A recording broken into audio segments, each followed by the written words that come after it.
Hello everybody and welcome to the first edition of the Coach's Corner, where we're going to highlight some of the most talented and some of the best coaches in our viewing area.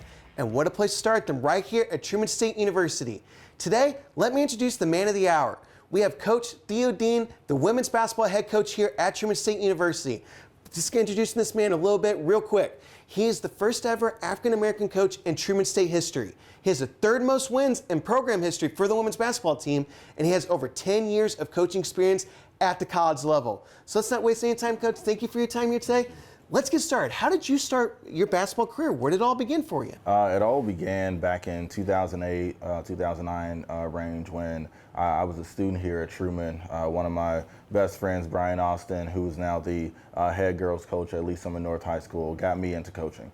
He's someone that worked for the men's and women's team. He played here on the men's side at Truman as well. But at that time, he was the head coach for the girls club team, or the women's club team rather, here at Truman State University. And he saw me in the gym so much and saw that I just loved the game of basketball and wanted me to first start out as a practice player for them, kind of like he saw happening at the varsity level here. And then that transitioned into him having me on the bench for some of the games and different things. And it ultimately turned into him getting me my, I want to say, second work-study job here, in which he got me a work-study job with the women's basketball team as a manager. So I began that in 2010 and did that until I finished my bachelor's, and then I went into the master's program. I was gracious to get a student assistant position with Coach Michael Smith, and then that turned into a graduate assistant position in my last year with Coach Amy Egan. Of course, winning the conference championship there, making it to the national tournament.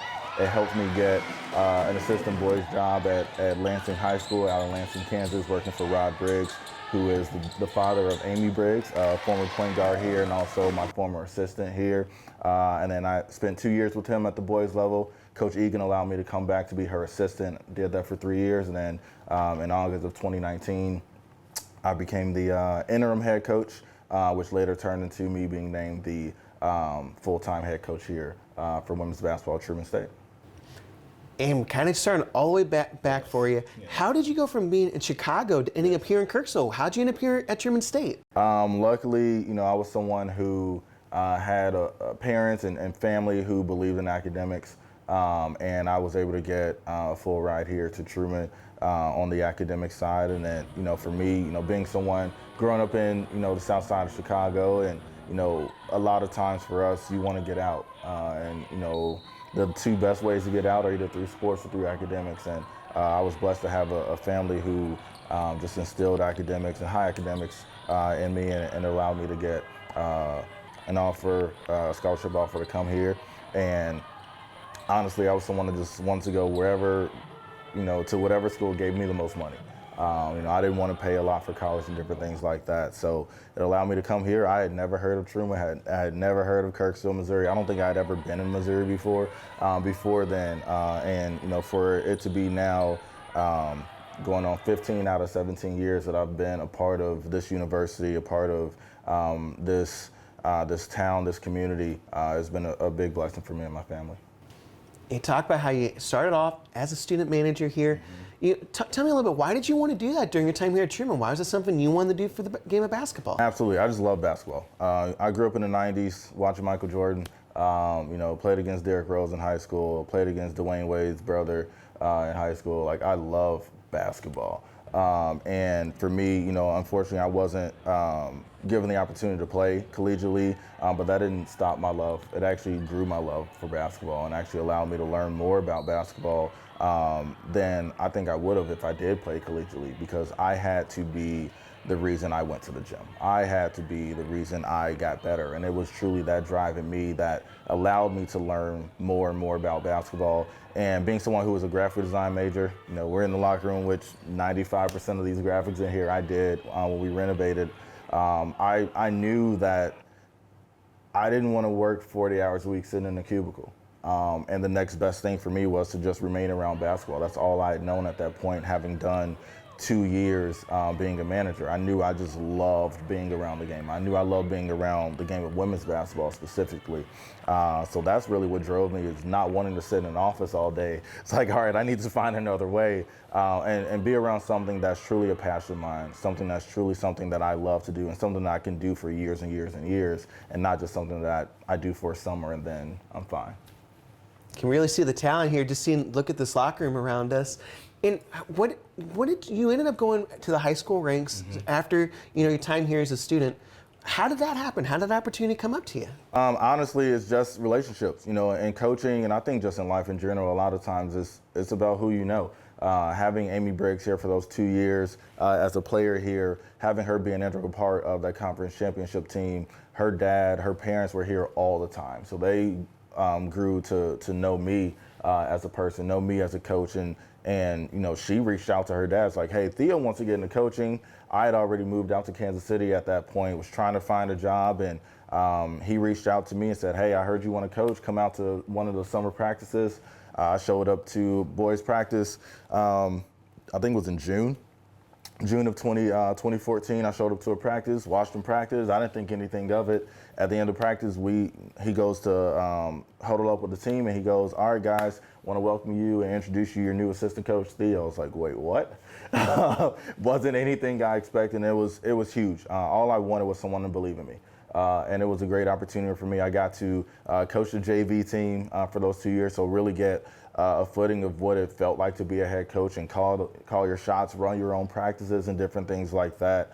And I learned so much from him. A lot of things that we do, or from my days, 11 years ago, 10 years ago with Coach Briggs. And then I was blessed to have Amy come back here for 3 years and really get things rolling and propel us to where we are right now. It seems like everything always brings you back home, right? And you came right back here to Truman State after that. What brought you back here to coach under Coach Egan like you did? Yeah, it was just the opportunity to get back to the college level. It's something I wanted to do. As much as I loved being at the high school level, there's nothing like coaching in college, at least for me. There was nothing like being at the college level, but also being on the women's side. Those 2 years on the boys' side at the high school level taught me a lot. It taught me a lot of patience. It taught me a lot of just like how to break down the game and different things like that, but also how to coach athletes because some of those guys were like extremely athletic. One of them went on to play football at KU. Like we had some really, really good athletes there at that level. So I was able to learn how to coach athletes, how to teach people in different ways than what I had learned my 4 years prior between being a manager and also a graduate assistant.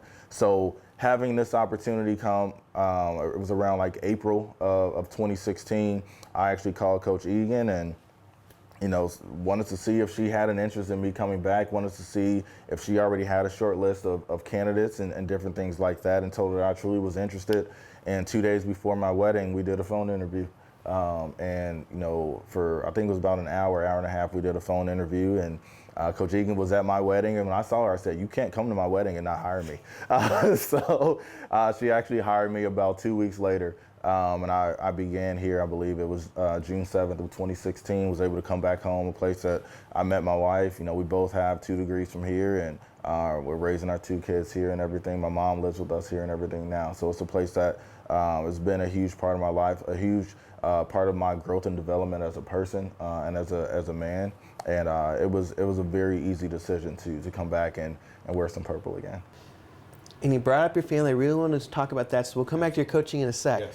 You started here, you met your wife here, you ended up having 2 kids here. What was that adjustment like, going from, starting here to having a family built here, right here in Kirksville? Absolutely.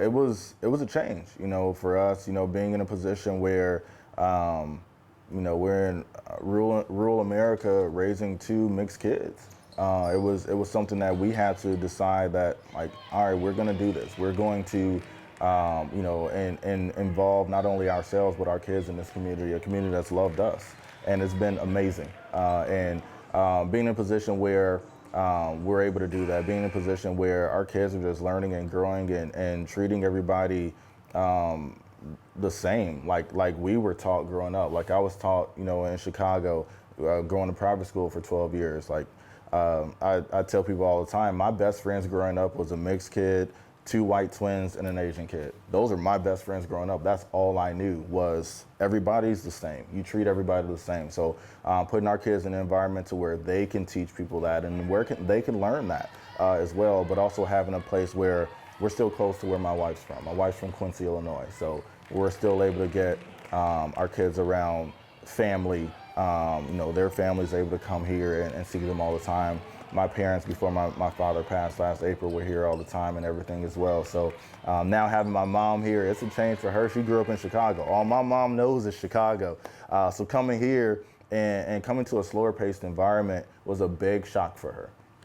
But one thing my mom learned and one thing my mom understood was the love that I get here, she gets as well. And once people realized that she was my mother, oh man.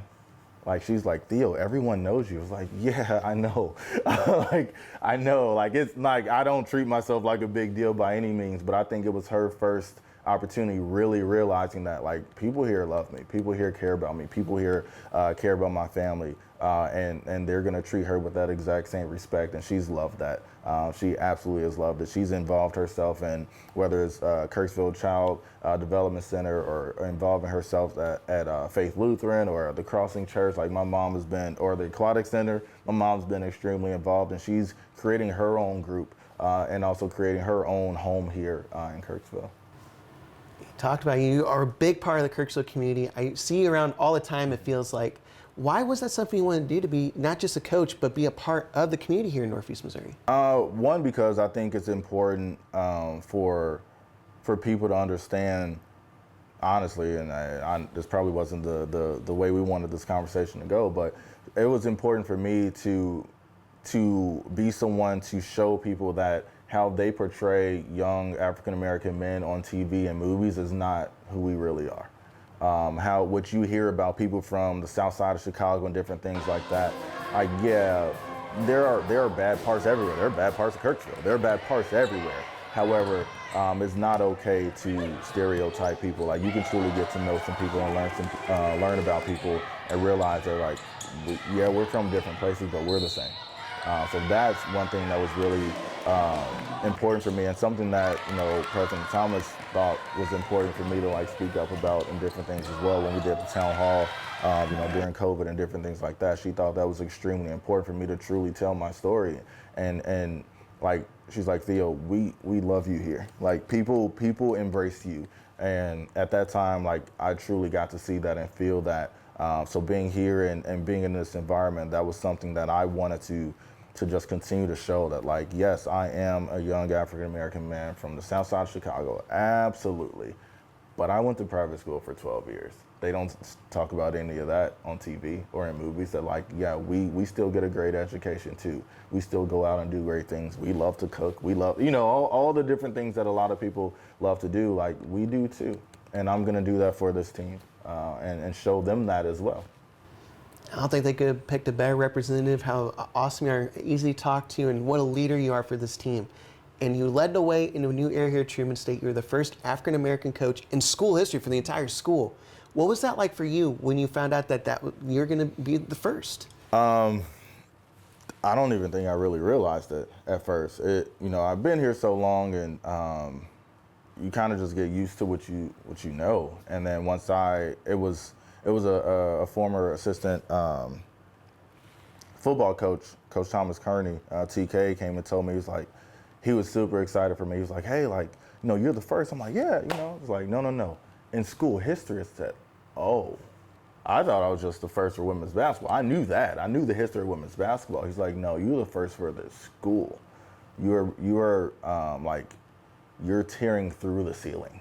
You're tearing through it and opening doors for other people. And I truly didn't know that at all. And it's been something that I don't really bring up a lot, just because for me, at the end of the day, if you can coach, you can coach. If you can teach, you can teach. It should not be about your race, but at the same time, when you look at a 150-year history of a school, plus, that's pretty cool. That's pretty cool to, I might not be the best, and I don't think I'm the best, but I am the first.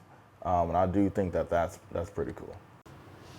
And I don't think anyone's going to question your ability to coach. Your first year here, your first year as an intern, because you came in such a crazy situation like you did, you broke the record for most conference wins in program history in your first year as a coach. But let's start with the beginning once again with that. You know, you weren't even expecting to be the coach in your first year. Coach Egan, going to a conference rival like she did. What was that like for you, kind of being thrown into that role as the intern? What happened? It was a little scary. And it really took two people telling me that I was ready, and that was my wife, but also Coach Egan. The last conversation she had before she accepted the job at Drury, she told me, she's like, Theo, I wouldn't be leaving unless I knew you were ready. And that gave me a ton of confidence. She's someone I still talk to all the time. I see Coach Egan all the time out recruiting, or go watch them practice, or go watch games there. She's been someone that's still been a huge, huge mentor for me. But she told me I was ready, and I talked to my wife about it. I was like, do I do this? And she's like, yeah, like you have to. Like this is why you're here. You don't do anything to be complacent. You don't do anything to just stay where you are. You want to move, and if you get an opportunity to move up, and the person that was your boss is telling you that you're ready to do it, you got to take it. You got to do it. And at that time, we had one senior, Sloan Tata, someone I love. I love Sloan and her family. And she came in my office. She said, all right, I knew Coach Egan's non-negotiables. I need to know yours so I can lead this team. And I knew I had the backing of a leader, the leader on the team, the senior on the team, someone I coached for 3 years prior.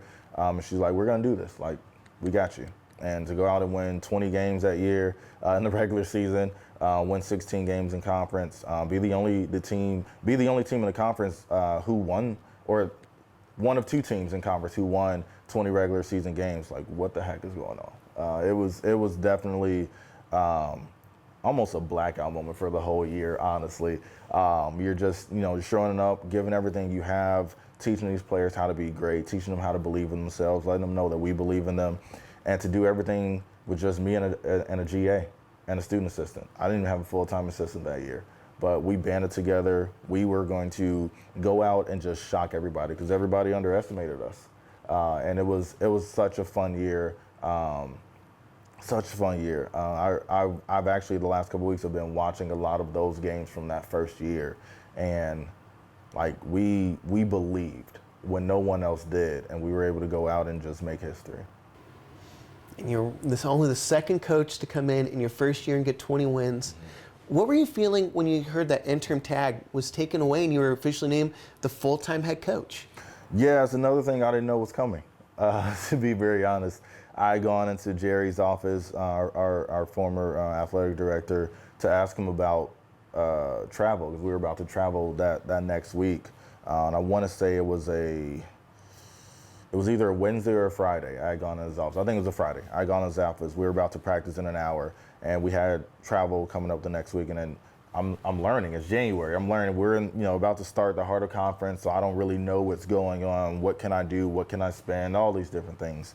And we have the conversation. He ends and he said, "Hey, we want to make you the full-time coach." I'm like, "Oh, okay, all right. I have a game tomorrow, so let's not announce it to the team. We need to be prepared." He's like, "No, we're not going to tell them anything tomorrow, right now or whatever." "Well, when do you want to tell them?" I said, "I want to tell them Sunday." So we went out. I can't remember who we played that Saturday, but I'm pretty sure we won. Sunday rolled around, and we had lifting planned, and we were supposed to practice. And I told Jerry to come in at like the tail end of lifting. And he came in on that Sunday. He announced to the team's going crazy in the weight room.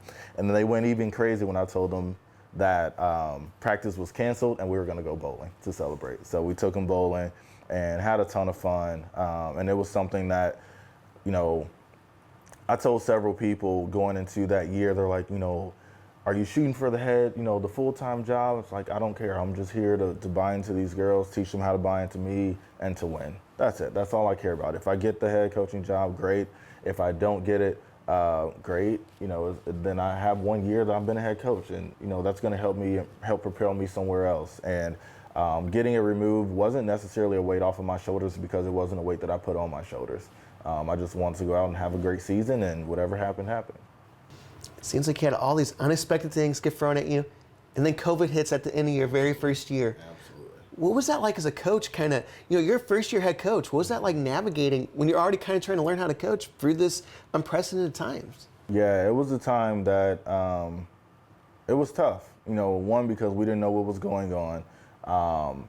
Two, because our players were scared. They didn't know, anything. But also three, because that would have been my first postseason as a head coach. So, first postseason, 4 to 5 weeks to grow our team, develop our team, and instill things that we want to do for that next year. And we didn't get any of that.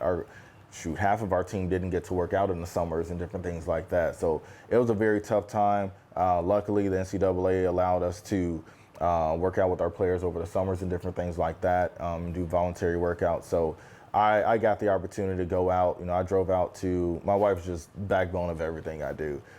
She's like, hey, if there's anywhere you need to go, I'm with you, we're gonna go. So we drove out to Iowa for 2 days and trained, some of our freshmen coming in. Hannah Bellinger drove down and trained with us there. And then I think the next week we drove over to Kansas City, trained our Kansas City people there. And then I think it was the tail end of July, it was either right before or right after my birthday, I drove up to Milwaukee to work with Hannah one-on-one. And we did 6 to 8 hours of workouts in 48 hours.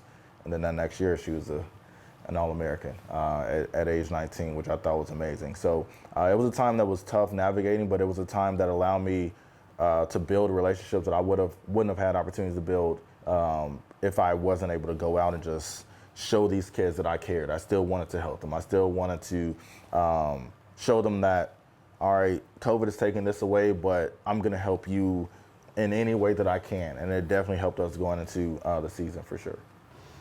That hard work really paid off in that second year for you. You guys made the NCAA tournament. Hannah Bellinger was a big part, the Iowa State guard that you guys saw probably later on.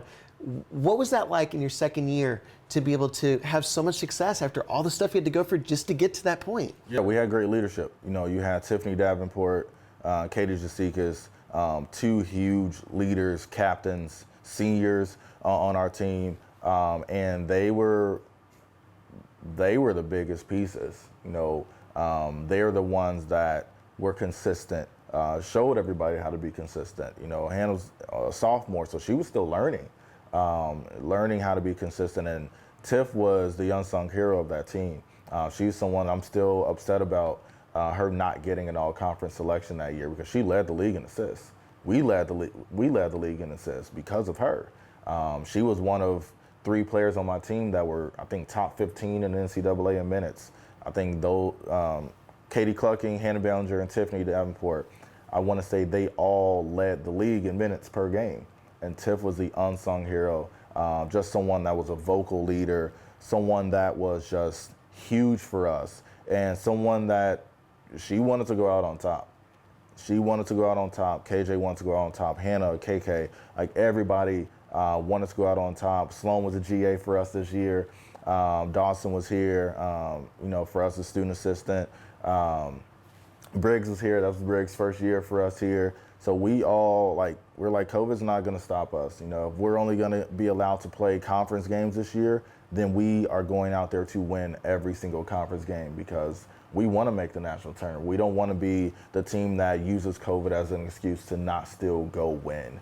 And that was we band together like crazy that year. We missed half of our preseason that year. We didn't get to start preseason until September 21st.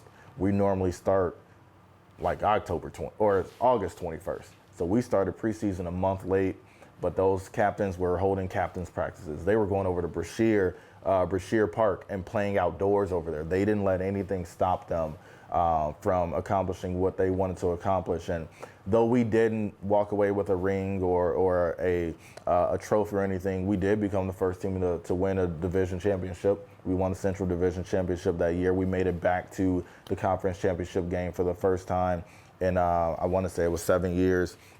But then also we became the first team since 1999 to win a national tournament game.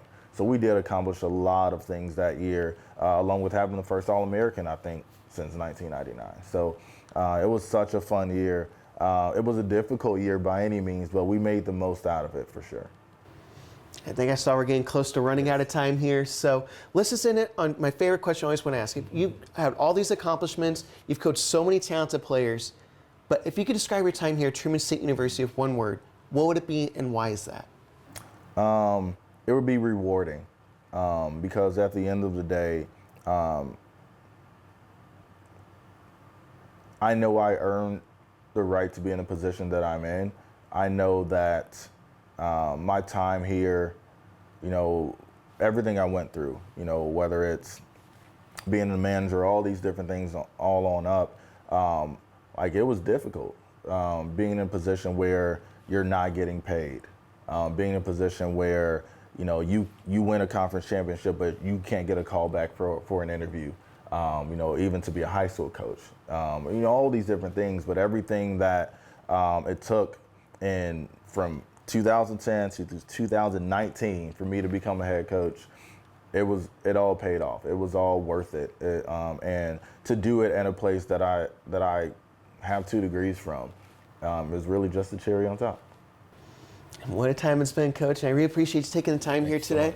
And that's it for our first edition of the Coach's Corner. Make sure to tune in. We're going to try to do this once a month, get coaches from all over. Hopefully get a talented coach just like Coach Theo here. And we'll be seeing you guys in the next episode.